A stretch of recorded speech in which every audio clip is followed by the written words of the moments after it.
생활 속 저작권 Q&A. 이번 시간에는 언제까지 저작권 침해 손해배상 책임으로 전전긍긍해야 하나에 대해 알아보도록 하겠습니다.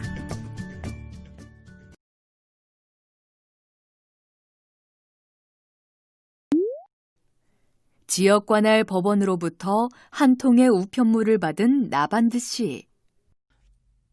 민사소송이라니. 영화를 불법으로 공유한 일에 대해서는 지난번에 합의금 낸 것으로 끝난 줄 알았는데 같은 일에 대한 민사소송이 왜 제기된 걸까? 뭔가 착오가 있는 건가? 그래, 별일 아닐 테니 신경 쓰지 말자. 이미 끝난 일인데 뭐. 나반드 씨, 잠깐만요. 소장에 기재된 내용을 더 확인해보지 않고 그냥 넣어두려는 거예요? 네, 그런데요. 뭐 문제라도. 수년 전 한때의 잘못으로 공유한 저작권 침해로 각 저작권자가 순차적으로 손해배상 청구를 해오는 경우가 있다는 것을 알고 있나요? 해결해도 또 다른 손해배상 청구가 있을 수 있다고요? 그럼 우리 저작권 침해 손해배상 청구가 언제까지 가능한지에 대해 한번 확인해 보자고요.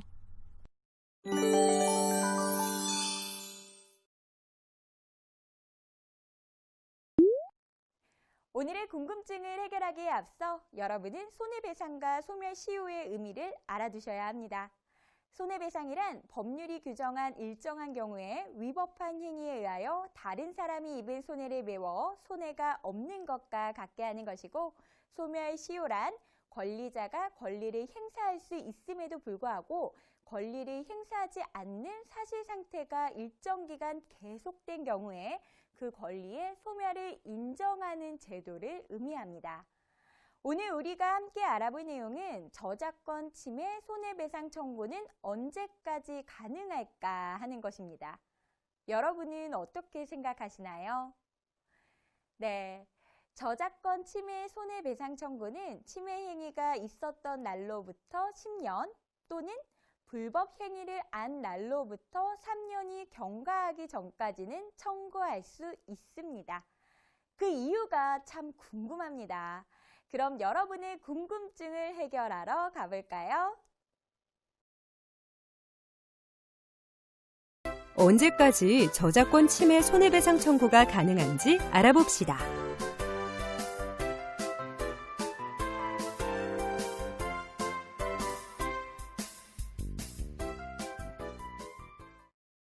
소송을 해결한 후에도 또 다른 손해배상 청구가 있을 수 있는데 언제까지 저작권 침해로 인한 손해배상 책임에 전전긍긍해야 할까요? 혹시 여러분은 지난 2007년에 발생한 한 고등학생의 자살 사건을 알고 계신가요? 저작권 침해로 인해 형사고소를 당하고 저작권자의 합의금 요구에 고민하다 스스로 목을 매 목숨을 끊은 사건인데요. 인터넷상에서 청소년을 중심으로 영화나 소설을 공유하는 경우가 많습니다. 법무법인들은 침해 의심이 있는 이용자들을 포착하여 무차별적으로 이메일을 발송하고 일정 가격의 합의를 요구한 후 응하지 않으면 형사고소를 통해 합의금을 받아내는 등 소위 합의금 장사를 해왔습니다. 이에 정부는 경미한 위반 행위에 대해 한국저작권위원회 등을 통해 하루 동안 저작권 교육을 받는 조건으로 기소를 하지 않는 교육조건부 기소유예 제도, 청소년이 우발적으로 저작권을 침해한 경우 1회에 한하여 조사 없이 각하 처분을 하는 청소년 고소장 각하 제도 등을 통해 합의금 장사로 악용되는 저작권 침해의 형사책임 완화에 노력해왔습니다. 정부와 한국저작권위원회는 교육 등을 통한 저작권 인식 제고에 많은 노력을 경주하고 있으나 아직도 만화, 소설, 영화 등에 대한 공유가 끊이지 않고 일부 법무법인들의 합의금 장사 행태 역시 여전합니다. 그렇다면 이러한 남고소 관행을 개선할 수 있는 방법이 있을까요? 얼마 전 경미한 저작권 침해에 대한 남고소 관행을 개선하고자 영리 목적이 아닌 저작권 침해의 피해액이 100만 원을 넘지 않으면 형사처벌 대상에서 제외하려는 저작권법 개정안이 발의되었으나 법제화되지 못하였습니다. 기소유예제도, 고소장 각하제도 등이 도입된 이후 법무법인들은 민사소송을 통한 손해배상을 활용하고 있습니다. 그런데 민사소송을 통한 저작권 손해배상 청구는 형사합의금보다 몇 배 많아졌고 시간차 소송, 침해건별 개별배상 청구 등으로 금액적으로 침해자에게는 상당한 부담입니다. 다만 최근 법원은 토렌트 사이트에서의 저작권 침해에 대해 100여 명을 무더기 제소해 손해배상을 청구한 일명 기획소송 사건에서 소권 남용으로 보아 각하 판결을 하였는데 이에 따라 당분간 합의금 장사를 위한 무더기 제소가 어려워졌습니다.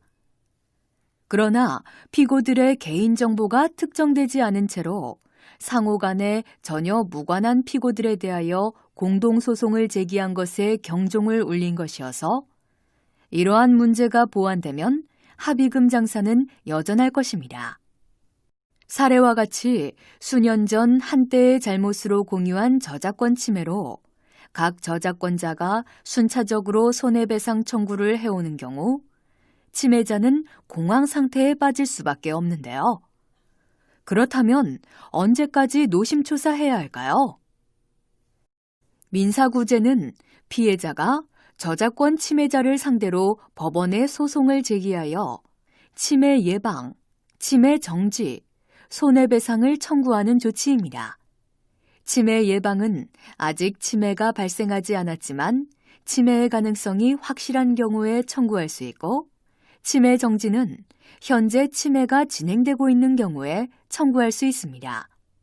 침해 행위가 완료되어 손해가 발생한 경우에는 손해배상 청구만 할 수 있습니다. 한 가지 주의할 사항은 손해배상 청구권은 저작권법에서 준용하는 민법상 소멸시효가 있다는 사실입니다.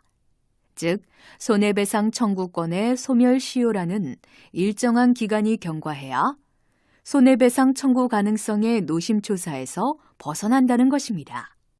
민법상 손해배상 청구권은 손해 및 가해자를 안 날로부터 3년 이내 또는 불법 행위를 한 날로부터 10년 이내에 행사하지 않으면 소멸하는데 둘 중 먼저 도래하는 것에 의해 완성됩니다.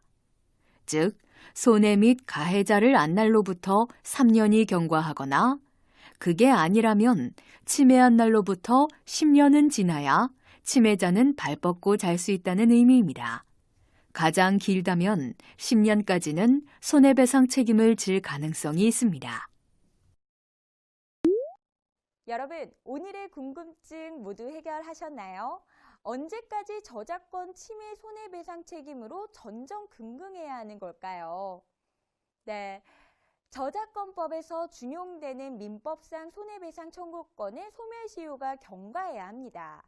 민법상 손해배상 청구권은 손해 및 가해자를 안 날로부터 3년 이내 또는 불법 행위가 있었던 날로부터 10년 이내에 행사하지 않으면 소멸한다는 것을 기억해 두세요.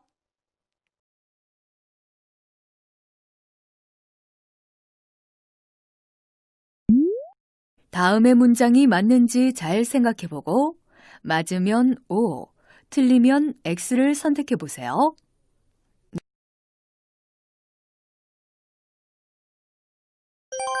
네, 정답은 X입니다. 저작권 침해로 인한 민사소송은 불법 행위로 인한 손해배상 청구권의 소멸시효 내에서는 가능하기 때문에 경우에 따라서는 10년까지도 손해배상 책임을 질 가능성이 있습니다. 학습한 내용 중 핵심 내용을 다시 한번 확인해 봅시다.